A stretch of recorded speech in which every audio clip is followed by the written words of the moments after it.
Halo, perkenalkan saya Teing. Di sini saya akan membahas suatu studi kasus yang berjudul Fraud Detection and Financial Crime.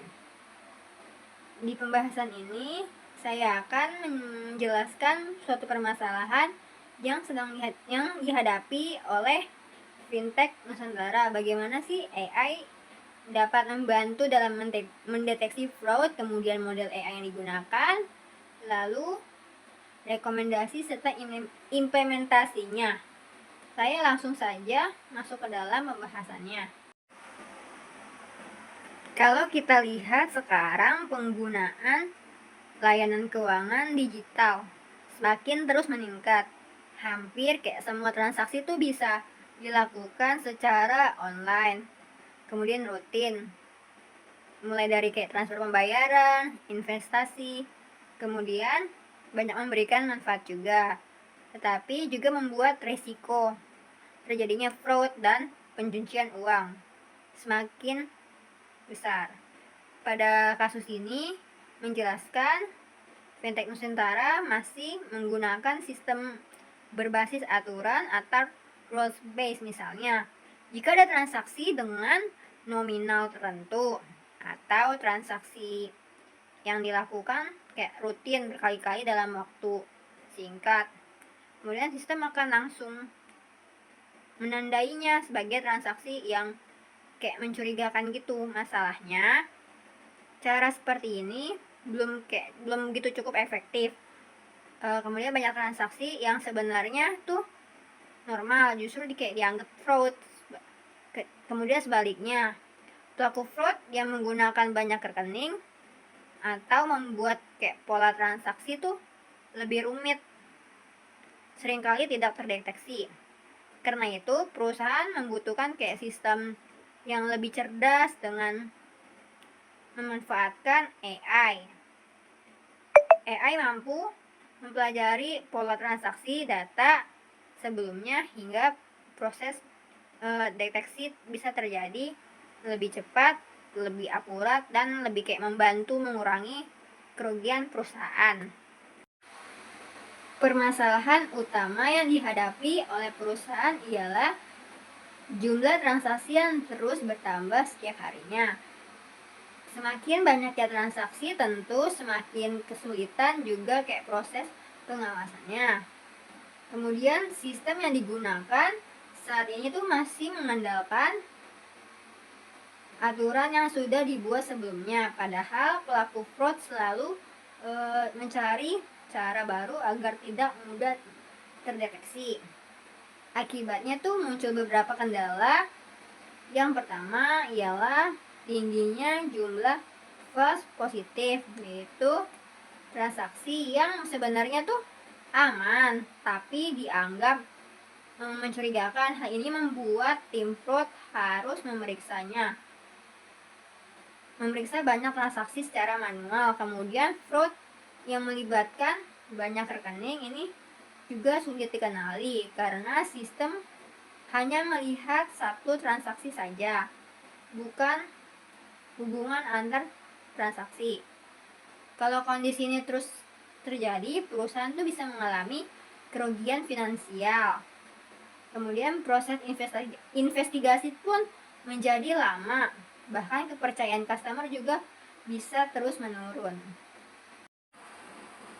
Kalau untuk mengatasi masalah tersebut, perusahaan dapat memanfaatkan AI, yaitu Artificial Intelligence. Cara kerjanya tuh dimulai ketika ada transaksi yang masuk. Semua transaksi akan dianalisa secara otomatis oleh sistem AI. Machine learning akan mempelajari pola transaksi berdasarkan data historis. Setelah itu, Graph Neural Network atau GAN akan melihat hubungan antara rekening untuk mengetahui apakah ada pola transaksi yang mencurigakan. Selanjutnya, sistem akan memberikan nilai risiko atau risk score. Kalau resikonya rendah, transaksi langsung diproses. Kalau resikonya sedang, transaksi akan dipantau. Kemudian kalau resikonya tinggi, transaksi pun akan diteruskan kepada tim fraud analisis untuk dilakukan pemeriksaan lebih lanjut. Dengan cara ini, investigator tidak perlu memeriksa semua transaksi, tetapi hanya fokus pada transaksi yang benar-benar beresikonya tinggi. Kemudian, agar AI dapat bekerja dengan baik, perusahaan tuh harus membutuhkan data yang lengkap dan berkualitas. Data pertama ialah data transaksi seperti waktu transaksi, nominal transaksi, lokasi, serta metode pembayarannya. Lalu menggunakan dana nasabah, misalnya kayak KTP dan riwayat transaksi. Selain itu, data perangkat juga penting, seperti alamat IP dan device ID. Data ini dapat membantu mendeteksi apabila kayak satu perangkat digunakan oleh beberapa akun. Lalu ada juga data hubungan antar rekening.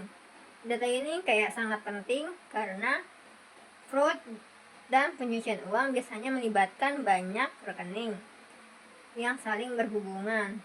Lalu perusahaan membutuhkan dana historis yang harus diberi label mana transaksi fraud dan mana transaksi normal. Kemudian data tersebut akan digunakan untuk melatih model AI. Setelah datanya tersedia, langkah selanjutnya yaitu menentukan indikator yang akan digunakan oleh AI. Contohnya, nominal transaksi, frekuensi transaksi, kemudian lokasi transaksi, perangkat yang digunakan, kemudian alamat IP, hingga hubungan antar rekening. Misalnya, jika seorang nasabah yang biasanya hanya bertransaksi lebih dari 1 juta rupiah, tiba-tiba tuh kayak ngirim 50 juta rupiah ke dalam beberapa rekening yang sangat singkat, maka kondisi tersebut akan menjadi sinyal bahwa transaksi tersebut memiliki risiko fraud yang tinggi. Jadi semakin tepatnya indikator yang digunakan, semakin cepat dan baik pula kemampuan AI dalam membedakan transaksi normal dan transaksi yang mencurigakan. Ini. Pada studi kasus ini terdapat 3 pendekatan yang dapat digunakan, yaitu yang pertama, role based system. Metode ini mudah diterapkan tetapi kurang mampu mengikuti pola fraud yang harus terus berubah.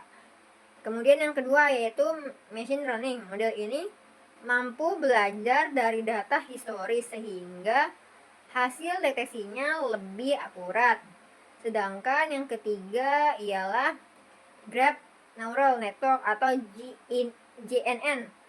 Model ini sangat efektif untuk melihat hubungan antar rekening sehingga cocok digunakan untuk mendeteksi fraud yang dilakukan secara terorganisir.